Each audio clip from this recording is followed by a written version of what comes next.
Voilà, bonjour les amis. On retrouve aujourd'hui l'évangile de Jean et ça sera cette fois-ci au chapitre 10. Donc, vous voyez, on fait un gros saut, on passe du chapitre 6. Donc on se souvient de la question du pain de la vie et on va passer au chapitre 10 qui est la question du bon berger. Voilà. En vérité, je vous le dis, celui qui n'entre pas par la porte dans l'enclos des brebis, mais qui escalade par un autre côté, celui-là est un voleur et un brigand. Mais celui qui entre par la porte est le berger des brebis. Celui qui garde la porte lui ouvre, et les brebis écoutent sa voix. Les brebis qui lui appartiennent, il les appelle, chacune par son nom, et il les emmène dehors.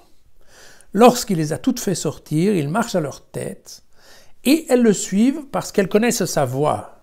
Jamais elles ne suivront un étranger. Bien plus, elles le fuiront, car elles ne connaissent pas la voix des étrangers. Voilà, Jésus leur dit cette parabole, mais ils ne comprirent pas la portée de ce qu'il disait. Alors Jésus reprit, en vérité, je vous le dis, je suis la porte des brebis.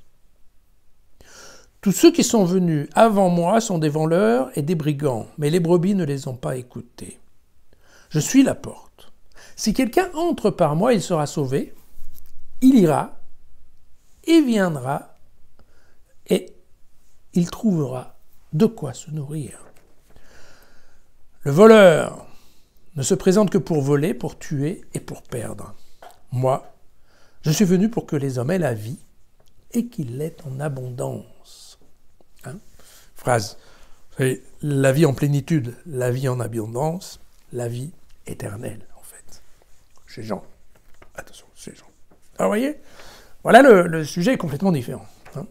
Il faut voir que c'est un texte qui suit le chapitre 9, donc, que nous avons déjà vu. Le chapitre 9, vous saviez, c'était l'histoire de l'aveugle de naissance, qui avait découvert l'identité de Jésus et qu'il avait qualifié de fils de l'homme. Vous vous rappelez de ça?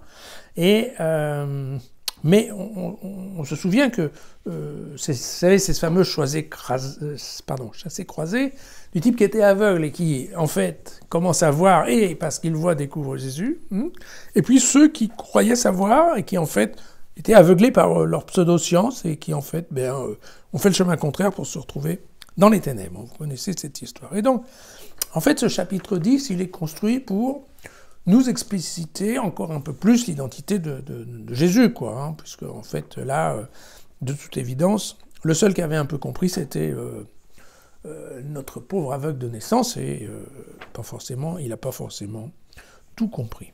Donc, dans ce passage, ce qui est intéressant, c'est que on nous parle de la porte de l'enclos des brebis, avec l'idée que la porte peut être franchie ou pour entrer ou pour sortir. Et donc vous voyez que en fait il y a deux idées. D'une part, il y a l'idée qu'on développera autre part, qui est le berger qui va ramasser ses brebis et les ramener à l'enclos. Et donc dans ce cas-là, c'est la porte d'entrée. Et puis là, ce qu'on va nous parler aussi, c'est le berger qui, au contraire, vient au niveau de l'enclos, se met à la porte, appelle les brebis viennent, et lui ensuite les emmène dans les verts pâturages. Et évidemment, il n'en perd pas parce que le soir, il faut qu'il revienne. Vous voyez, c'est le même berger, pas au même moment de la journée normalement, et c'est pas le même sens pour passer la porte. Alors, en fait, la première métaphore, qui correspond en fait au début du passage, donc en effet, cette histoire du brebis qui est à la porte, qui appelle ses brebis pour qu'elles sortent et qu'elles viennent dans les verts pâturages, eh bien, il faut lire en fait ce passage en allant lire avant tout un passage du livre d'Ézéchiel qui est au chapitre 34, dans lequel vous verrez, on parle aussi des bons et des mauvais bergers, des pâturages et des brebis perdues, par manque de bergers. Donc voilà. Alors, ici, les mauvais bergers dont nous parle Jésus, ce ne sont pas les prophètes, attention, rien à voir. Non, ce sont plutôt un certain nombre de types qui sont passés avant Jésus, parce que ça fait partie de l'activité normale, vous savez, entre autres des guérisseurs, entre autres des gens, des bonimenteurs, comme on dit, qui ont tous proclamé qu'eux, ils étaient fils de Dieu aussi, et que, voilà, avec d'autres, bien entendu, pas tout à fait dans le même genre, que Jésus, en oubliant la plupart du temps les textes de la Torah et des choses comme ça. Mais enfin bon, en disant plutôt votez pour moi, si vous voyez ce que je veux dire. Mais disons, il y a déjà un certain nombre de gens qui sont passés en se prenant pour Dieu ou en essayant de se faire passer pour Dieu, vous voyez. Et donc c'est à partir de ces gens-là que Jésus dit attention, il y a aussi des voleurs et des brigands. Voilà. Alors après, il y a cette première métaphore, et puis ensuite au verset 6, Jean casse la logique en disant, voilà, ils ne comprirent pas la portée de ce qu'il disait. Tout simplement, ils n'ont pas compris la première métaphore, et là, on passe à une deuxième métaphore. Alors, une deuxième métaphore dans laquelle on retrouve, je vais vous dire, le texte de la Genèse au chapitre 18, par exemple au verset 17, vous voyez, je vous lis la phrase, « Jacob eut peur et s'écria « Que ce lieu est redoutable, il n'est autre que la maison de Dieu, c'est la porte du ciel. » Et puis on trouve ça aussi dans le psaume 78, verset 23. « Il commanda aux nuées d'en haut, il ouvrit les portes des cieux. » Et donc, vous voyez que là, ça devient une autre métaphore avec l'entrée par la porte, d'accord ?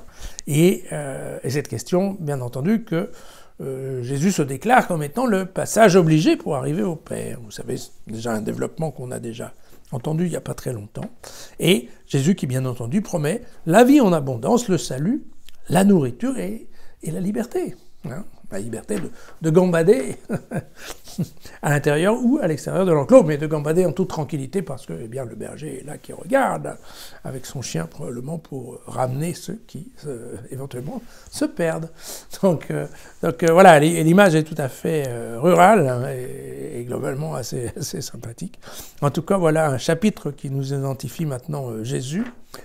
Non plus en un morceau de pain descendu du ciel que l'on mastique pendant l'Eucharistie, ce qui, je peux vous dire, m'a encore perturbé un peu hier soir. Mais par contre, aujourd'hui, là, on est dans le bon berger, là, c'est quand même un peu plus simple à comprendre. À demain.